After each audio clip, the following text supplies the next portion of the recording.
বিয়েতে আল্লাহর সাথে নাফরমানির তালিকা বলা হলো নিজে গিয়ে মেয়ে দেখতে, আমরা শুরু করলাম সবাই মিলে দেখতে। বলা হলো মেয়ে দিনদার কিনা দেখতে, আমরা শুরু করলাম মেয়ে সুন্দর কিনা দেখতে।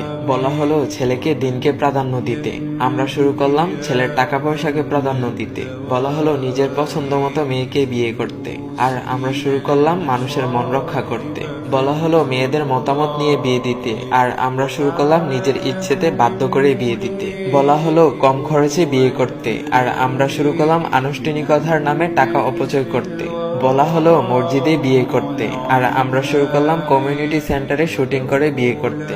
বলা হলো আল্লাহর সন্তুষ্টির জন্য বিয়ে করতে, আর আমরা শুরু করলাম নিজের স্বার্থের জন্য বিয়ে করতে। বলা হলো ছেলে পক্ষকে ওয়ালিমা করে মানুষকে খাওয়াতে, আর আমরা শুরু করলাম মেয়ের বাবার উপর জুলুম করে খাইতে। বলা হলো স্ত্রীর মহারণা পরিশোধ করতে, আর আমরা শুরু করলাম যৌতুক নিতে। বলা হলো দ্রুত বিয়ে করতে, আর আমরা শুরু করলাম নিজের পায়ে দাঁড়ানোর নামে পিছিয়ে বিয়ে করতে। বলা হলো বিয়েকে সহজ করতে, আর আমরা শুরু করলাম কঠিন করতে। বলা হলো নতুন বউকে দেখলে দোয়া করতে, আর আমরা শুরু করলাম হাতে টাকা ধরিয়ে দিতে। বলা হলো স্বামীকে সম্মান করতে, আর আমরা শুরু করলাম নিজের ইচ্ছে মতো স্বামীকে নিয়ন্ত্রণ করতে। বলা হলো স্ত্রীকে ভালোবাসতে, আমরা শুরু করলাম শালীর সাথে মিশতে। বলা হলো স্ত্রীর সাথে সুন্দর করে কথা বলতে, আর আমরা শুরু করলাম দাসীর মতো আচরণ করতে। বলা হলো দেবর থেকে দূরে থাকতে, আর আমরা শুরু করলাম দেবরদের সাথে ফাজলামিতে মেতে উঠতে।